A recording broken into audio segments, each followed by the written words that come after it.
Hello and welcome to Pro Trader Strategies Market Commentary for Tuesday, November the 7th. My name is Eric Wilkinson. Some of you may recognize me as the Wolfman from CNBC, Fox Business, or even the Wall Street Journal for my commentary on everything from economic to geopolitical and market analysis.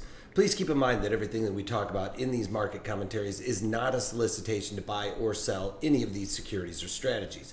At the end of the day, we're here to teach you some different strategies that you can implement into your portfolios, but please do that in your own way. The reason why I can't give you a recommendation on a particular stock or strategy is because I don't know your risk parameters. I don't know what's in your portfolios, and therefore what I'm doing could be counterintuitive to what you are already doing. And please remember that past performance of any trading system or methodology is not necessarily indicative of future results. All right, having all that out of the way, let's get it on. As I mentioned yesterday, not a whole lot of economic data going on here or across the pond.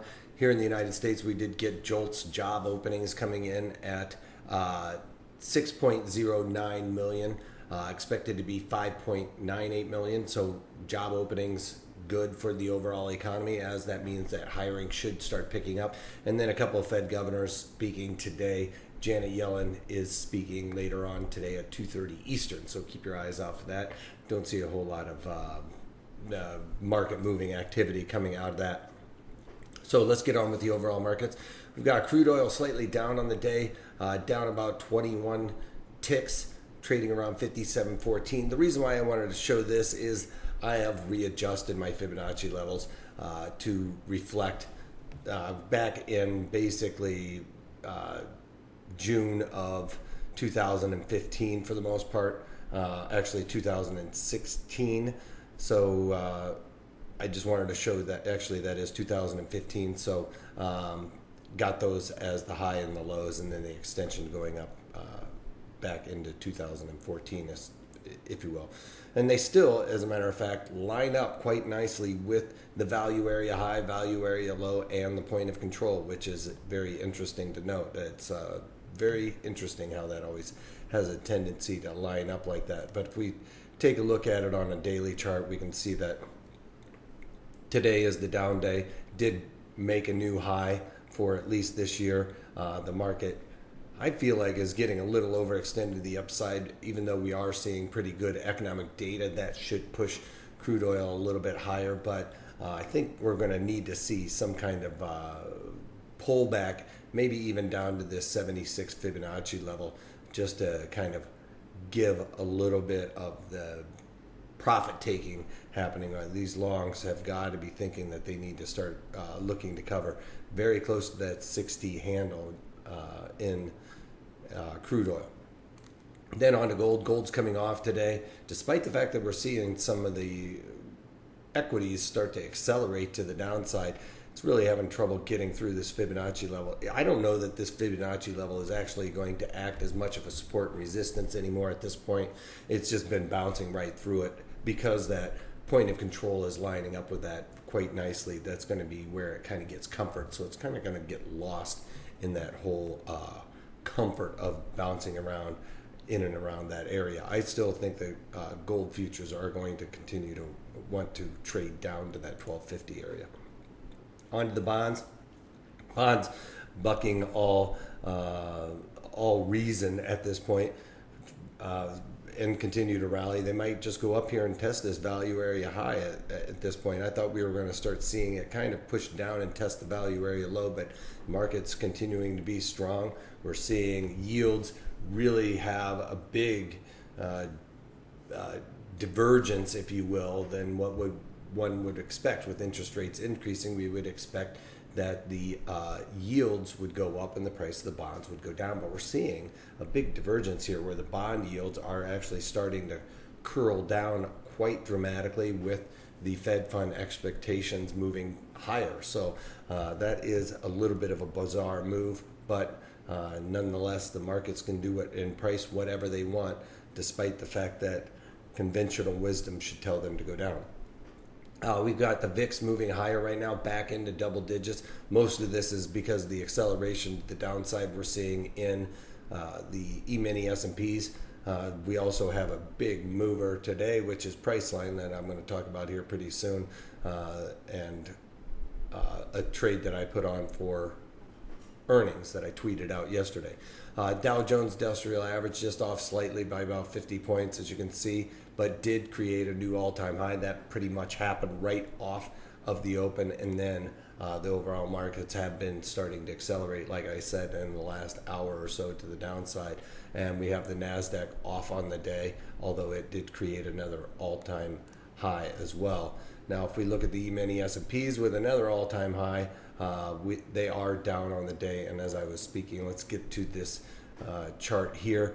These all-time highs were actually printed overnight here. As you can see here, with the all-time high being, what is that, 2593 and a half, which would have been 2593 and a half right in here.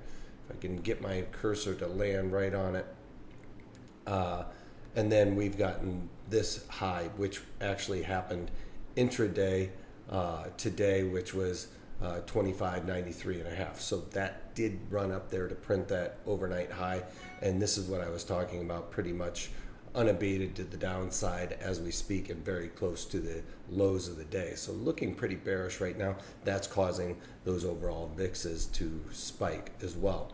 All right, on to a couple of trades that I've done. Apple. I talked about this yesterday with Apple. I put on a 1x3x2, which is the Christmas tree, is what we used to call it on the floor. It is in the butterfly family, and it is a long call Christmas tree that I put on for this trade. And I went in there in the December, bought the 170 calls. For every one of those I bought, I sold 3 of the 180 calls. So I skipped those 175 strikes, and then I bought the 2 of the 185 calls for every one of those 170s I did. So it did 1x3x2. Okay, so to create that Christmas tree calendar, or a Christmas tree spread, I should say. It's not a calendar whatsoever. And I paid $2.45 for that. Now, I talked about this. It was kind of getting away from me. I decided not to chase it and just leave that trade in there. I got it very close to the end of the day. So I have that trade on, looking for Apple to move to the upside, hopefully here. All right, 3M. This is a trade that I've had on for quite some time. I've been working that order, as I've said. Time and time again. I put it in there as soon as it started getting close. It was trading in the 31s area, but I put this trade on in the November, and I sold the 220 puts in there for 44 cents, and pretty much did that right after the earnings. Got a little bit of a bounce. Wasn't ever able to get out of my target price of 55 or 50% of the max profit, which would have been right around 22 cents, but I got hit on that today. So I am out of 3M in those 220 puts. So I got out for 22 cents, so right in line with 50% of my max profit in that one. Now on to the thorn in my side, and actually looking like we might be getting a little bit of a bounce here.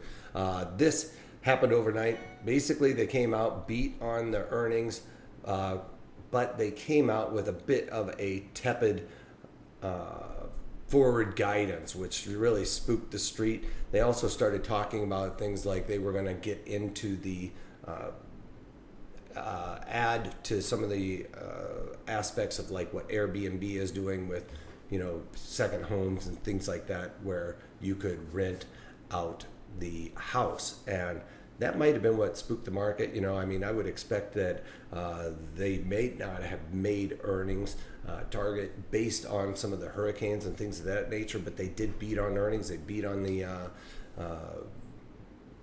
bottom line on their earnings as well. The earnings per share they beat, and the earnings as well. The market didn't like it, but then overnight we got a bit of this bounce, and I thought we were going to be out of the woods and the market was going to kind of run up and retrace that, get all the shorts like pretty nervous that got in, the weak hands basically getting in overnight. But then as soon as this market opened, it started slamming down. Somebody got filled on some really nice trades, because I did the 175 puts that I sold in here, and in those price line, I went in the November weeklies, sold the 1,675 puts, in there, and I sold them for $3.80. When the market started slamming down, I could have gotten out a lot better, but I ended up paying $6.70 as I was chasing that market on the way down. I thought that we would, I probably got in here pretty close to right after the open here. The market looked like it was going to go down and test some of these lows, is what I was expecting to have happen. But it blasted right through that, and now we're right there at the 670 as the low. Now, I am looking for a bit of a bounce here, and if I can get more of a confirmation than that, I'm going to be looking to sell something like the 1640 puts. I'm just going to add a little bit to that, because if we look at this on a daily chart, we can see that they haven't gotten a ton of volatility crush, and it had really implied volatility going into this earnings event, but the volatility crush didn't happen right away, and it has a tendency to continue off after a few days and get more of that volatility to come out. I think this is way overdone to the downside. Obviously, it's gone down below the value area low. I'm going to be looking to, like I said, sell some of those 1640 puts, maybe even the 1600s, which aren't really garnering very much money, but those 1640s are still pretty juicy. So keep your eye out for that. I'll be talking about it tomorrow if I do that. Other than that, some more earnings that are going on are like Zynga. Zillow is also coming out with earnings, but the one that I'll probably be looking at, if I don't add those puts in Priceline, I'm going to be looking at MGM to the upside again. It seems like every trade I've been doing is to the upside, but with Wynn coming out with better than expected earnings and Las Vegas Sands doing better than expected earnings, I would expect that MGM will follow suit in that mantra that they're going to probably get better than expected earnings and move higher. All right. So keep your eyes out for that.